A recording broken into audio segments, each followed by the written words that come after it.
가요? 여러분은 어떠세요? 안 그러세요? 여러분은 안 그러신가 보죠? 저는요, 제가 인간적으로 얘기하는 거예요. 이건 목사로서 또 뭐 믿음을 가지고 이런 면에서 얘기하는 게 아니라 인간적인 면에서 너 이렇게 해서 이렇게 하면 너 잘못해, 너 이렇게 해서 이렇게 하면 너 저주받아, 너 이렇게 해서 이렇게 하면 화가 될 거야. 그 말씀 앞에서도 그대로 될지어다. 아멘.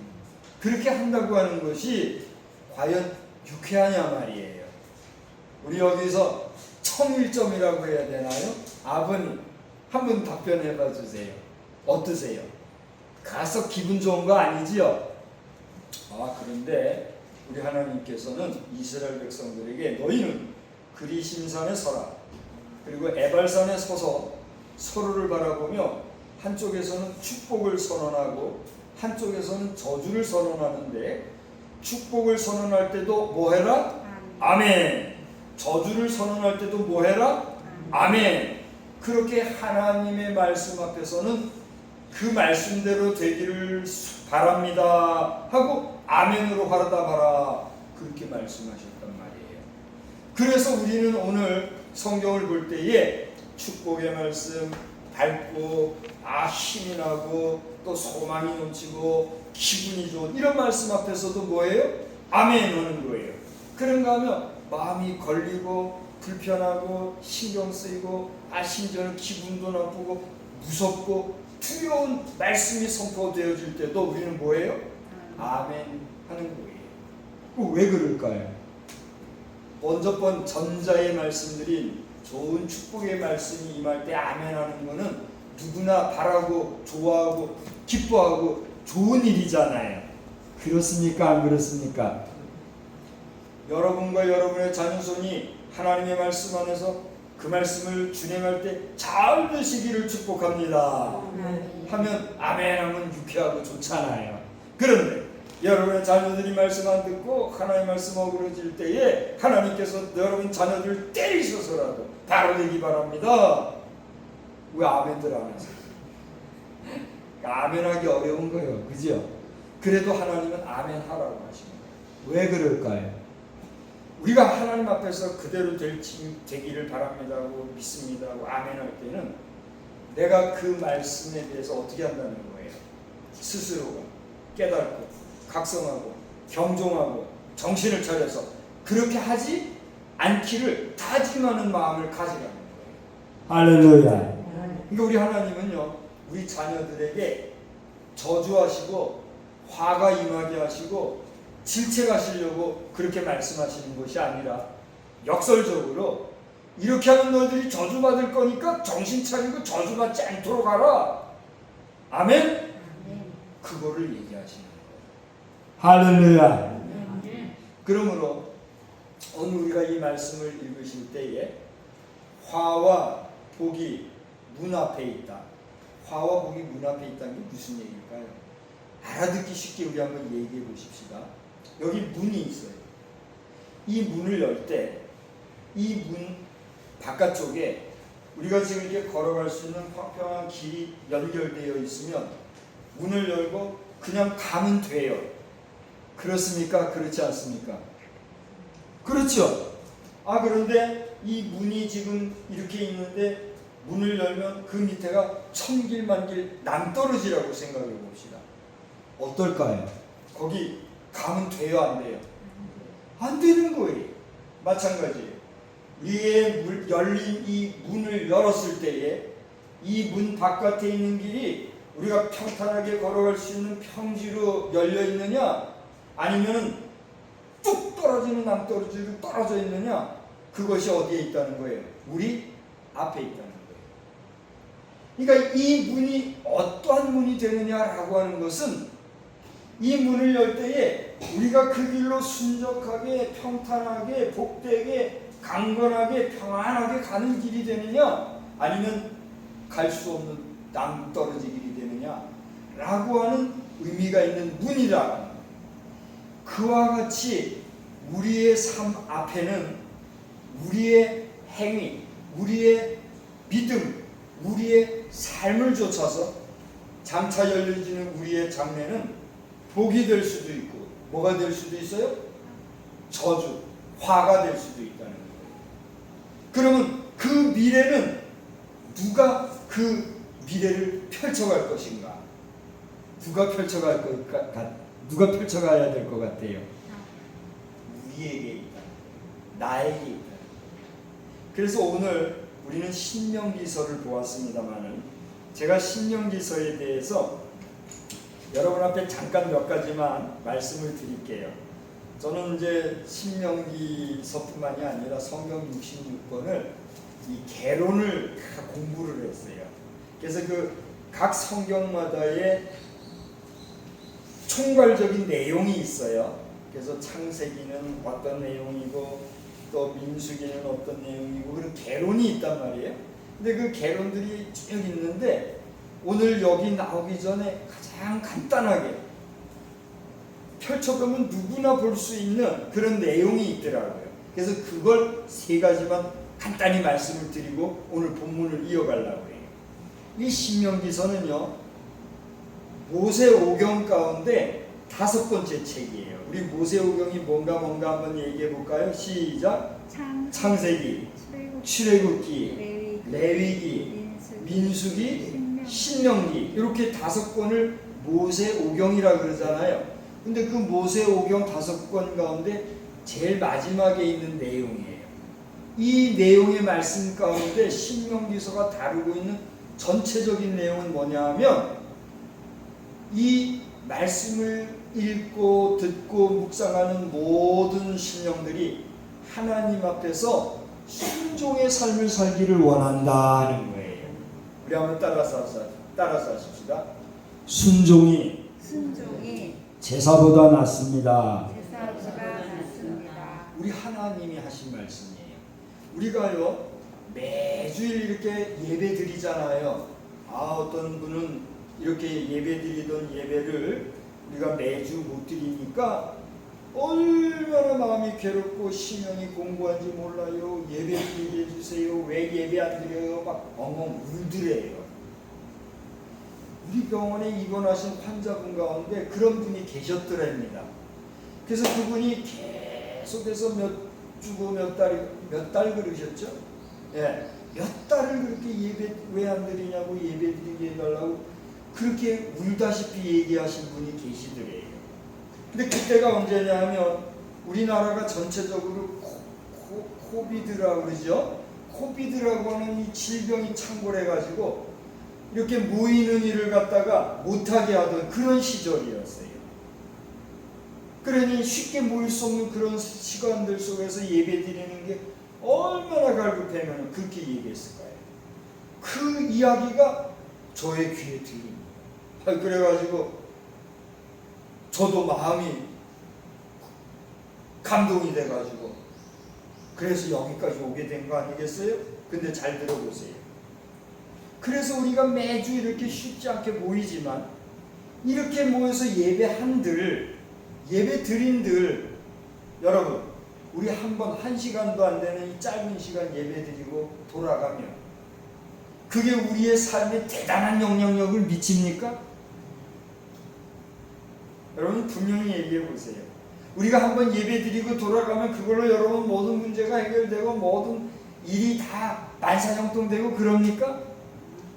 목사님 왜 설교하다 말고 이렇게 부정적인 얘기를 하시는데요? 제가 부정적인 얘기를 하려고 하는 게 아니라 그것이 우리의 현실이잖아요. 그래요? 안 그래요? 그런 건 그런 거예요. 안 그래요? 그래서 하나님이 말씀하셨어요. 너희들이 나에게 예배 드린다고 아무리 해봐라. 예배 드리고 돌아가서 말씀 불순종하고 네 마음대로 살고 죄 짓고 살고 지 하고 싶은 대로 하고 내 뜻 하나님의 뜻에 하나님의 마음에 안 맞게 살면 그 모여서 예배하는 게 무슨 상관이냐? 그걸 얘기하십니다. 그래서 우리가 하나님 앞에 가장 필요한 거는 그 말씀이 내게 임했을 때는 그 말씀을 어떻게 하는 거예요?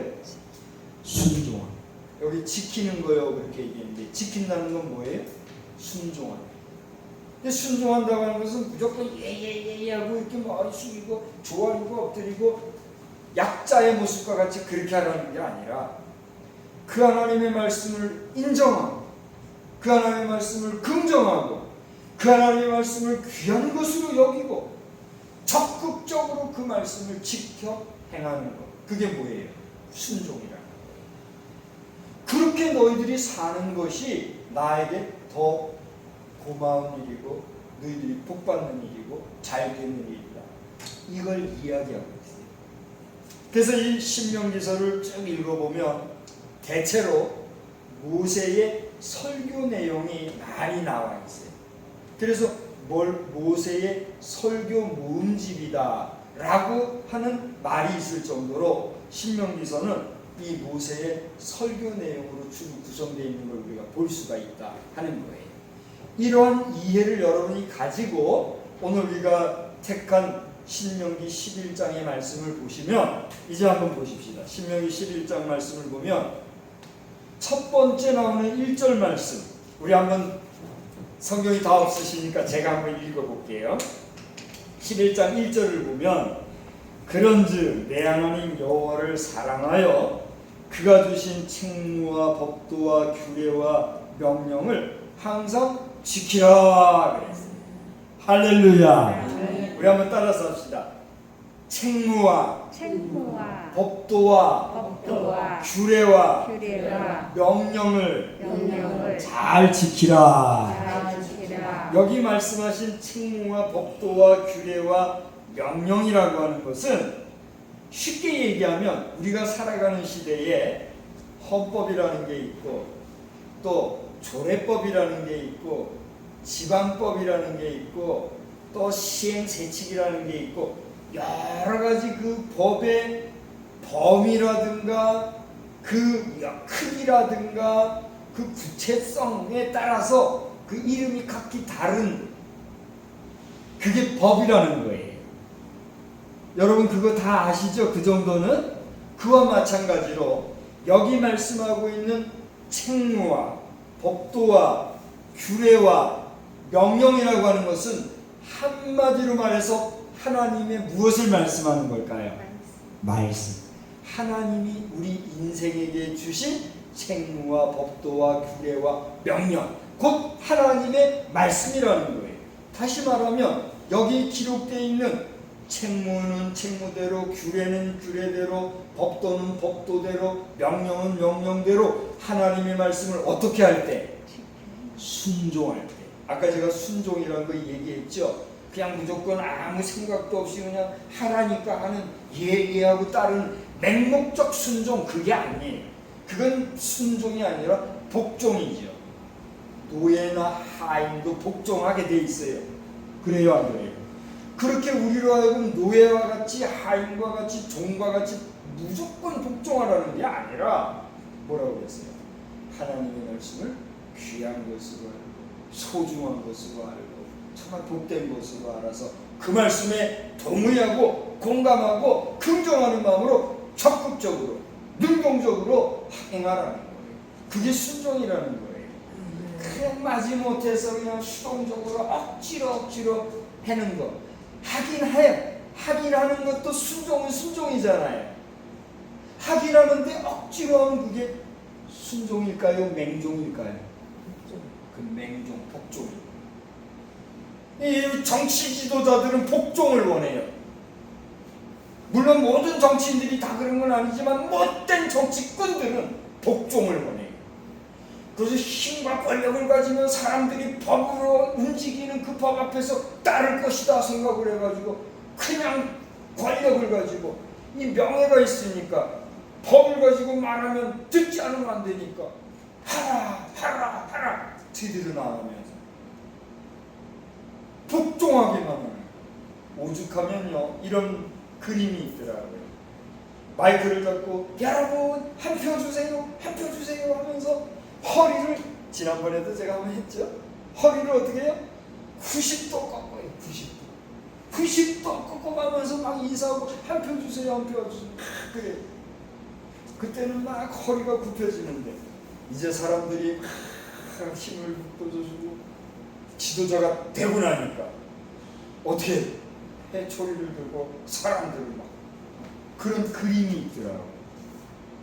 인간의 정치는 그렇게 될 수가 있으나 하나님의 정치는 그게 아니에요. 우리 인생이 잘 되고 복되고 흥왕하며 번성하고 좋은 결실을 맺을 수 있게 해주시기 위하여 우리 사람이 이로운 길로 가게 이끄시는 법, 그게 뭐예요? 하나님의 법, 생명의 법이라는 거예요.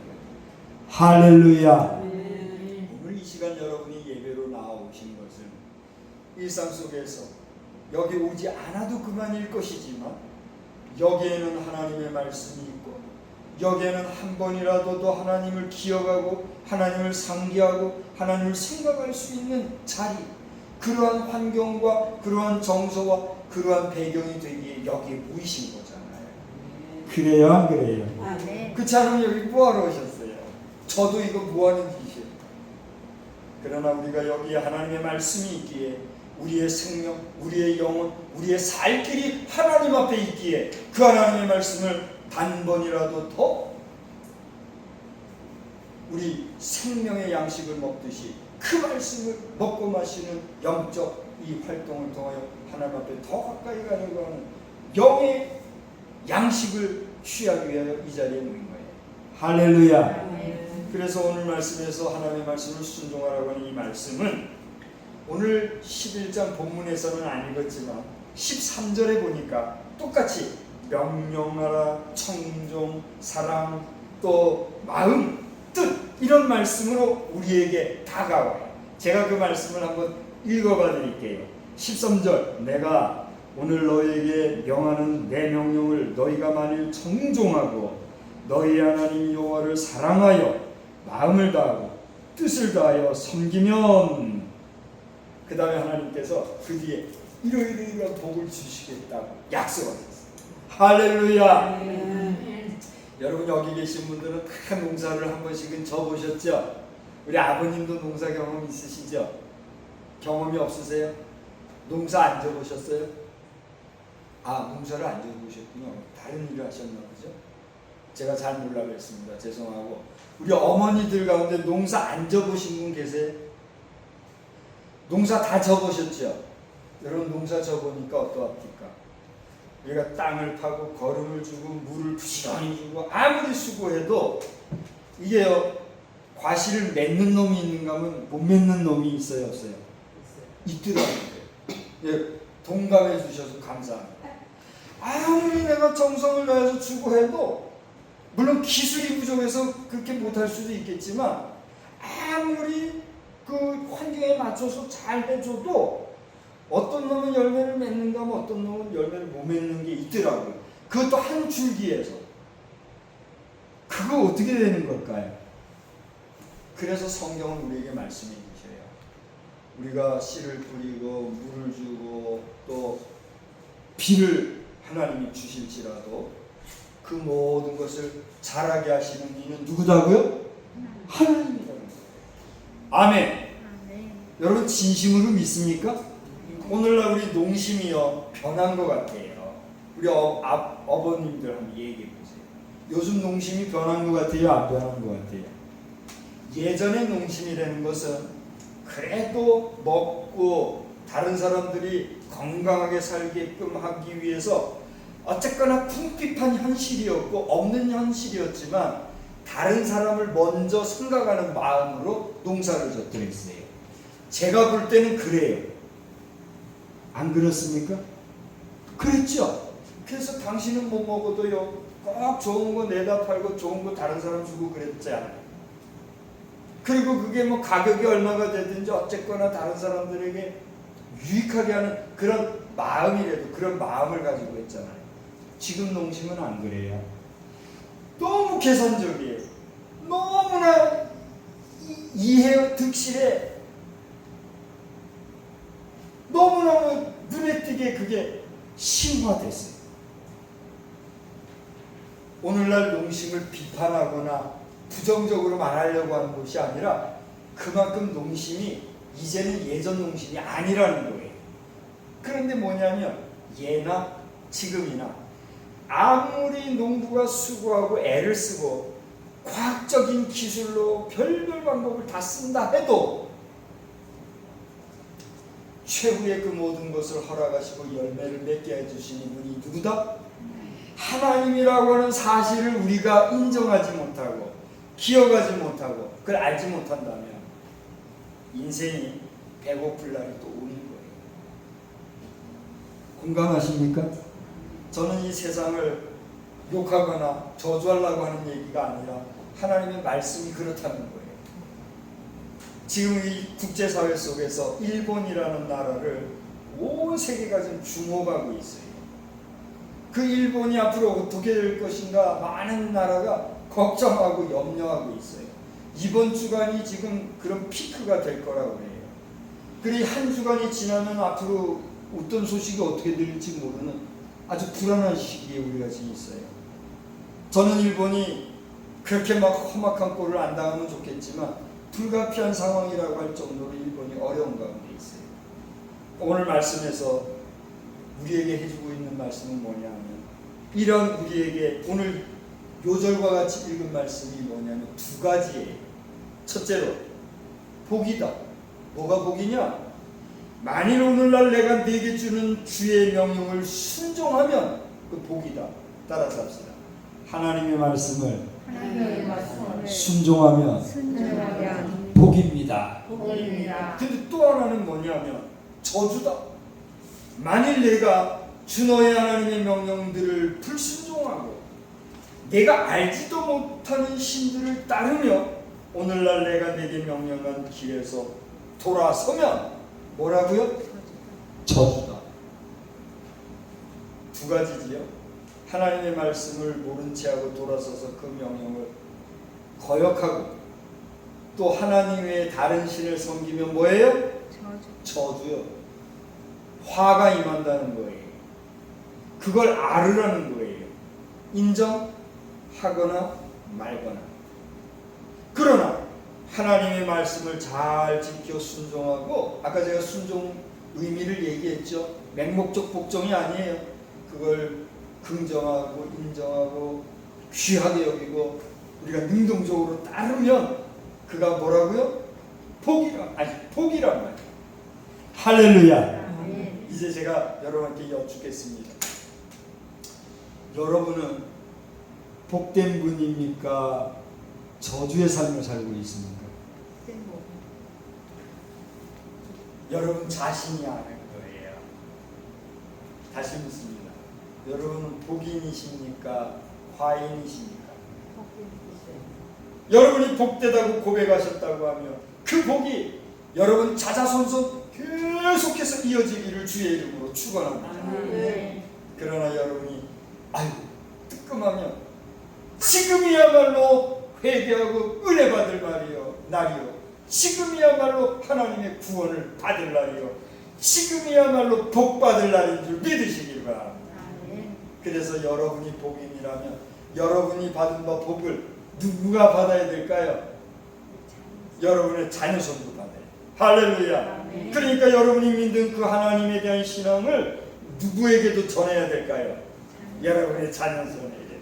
할렐루야. 이번 한 주간 살아가시면서 이 2025년 반년을 보내고 새로운 반년을 맞이하는 이때에 이르러 내 자녀손들의 신앙, 내 자녀손들의 믿음이 잘 성장하기 위해서 내가 더 기도하고 저들을 축복하고 저들에게 하나님의 말씀 잘 믿으라고 전하겠습니다 하시는 분들만 우리 다 같이 기도합시다. 다 같이 기도합시다. 하나님 아버지,